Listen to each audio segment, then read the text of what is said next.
Hello there. When was the last time you heard about the healing powers of cocaine? It's been about a good century and a half, right? On that note, today let's talk about strange Victorian customs. The Victorian period marked the reign of Queen Victoria, and incidentally, red apples happen to be red. She was the longest reigning monarch in British history until her great-great-granddaughter, the current Queen Elizabeth II, took that spot in 2015, apparently looking tired of people's shit running the family.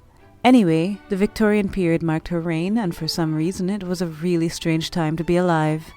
Or even dead, actually. For instance, did you know that vibrators were likely used as medical devices back in Victorian times? You know, the bzzz that goes in your... okay. That's because there was this thing called female hysteria. Back in the day, and I mean way back in the day, dating back to ancient times, it was believed, somehow, that the uterus would, get bored, I guess, and could freely move about in the body.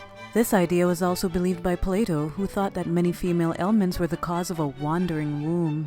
Come on, man.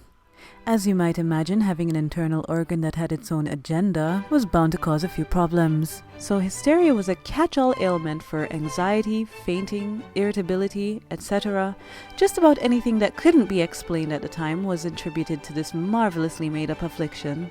Fortunately, there was a cure for hysteria. I won't get into details, but let's just say that it ended up with doctors getting very cramped hands. Actually, why don't I get into details? The doctor would place his hands under the patient's skirt, and then would proceed to fiddle with her fandangles until she reached hysterical paroxysm, which is perhaps the fanciest term for getting one's rocks off to ever exist. Here is a delightful picture of this doctor pushing this woman's uterus back into place. Now, people in Victorian times were known to put some dangerous things in and on their bodies. A prime example of this would be cosmetics laced with arsenic. You know, the same arsenic that, in the right amounts, can cause vomiting, convulsions, blood in your pee, and not living anymore. But yeah, they slapped that shit all over themselves. There were things like arsenic soaps, arsenic powders, arsenic complexion wafers. They believed that bathing in arsenic baths would make them look younger, which actually makes sense when you think about it. After all, you can't really age if you're dead. Upper and middle class people lived by a complicated web of strict rules and social etiquette. Poor people weren't really considered people. Here's just a small list of things they used to do. Leaving calling cards at the end of a visit.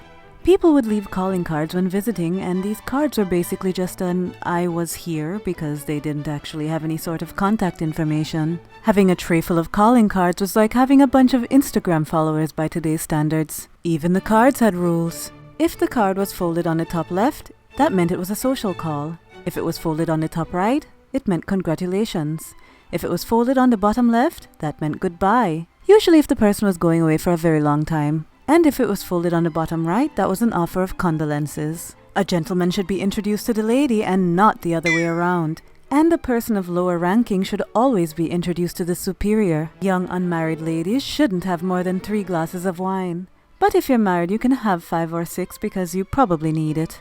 If you wanted to visit someone, you had to either visit them between 3 to 4 p.m. in the winter and 2 to 5 p.m. in the summer.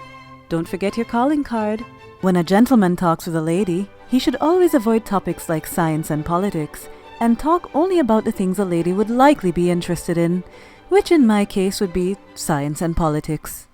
Ladies should be up to date on current events, but never discuss things they're not actually educated on. A gentleman should always greet a lady by lifting his hat with the hand furthest away from her. A gentleman shouldn't ask a lady to a dance unless they've been properly introduced. If he dares to ask, she must respond that she would love to accept his invitation, but he should go get someone to introduce them first. Young ladies had to be chaperoned at all times. If she was seen with a gentleman that was not her relative, that was akin to social suicide. A gentleman shouldn't attend a dance if he can't dance. When crossing the street, a lady should always use her right hand to lift up her dress and just a little bit above the ankle. And only one hand, because using both hands is vulgar. A gentleman should always precede a lady upstairs and walk behind her downstairs.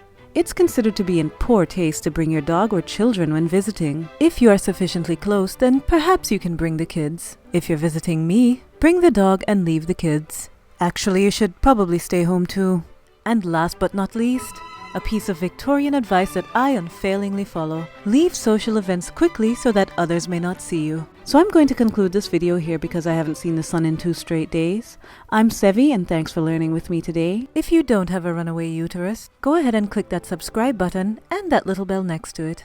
Until next time.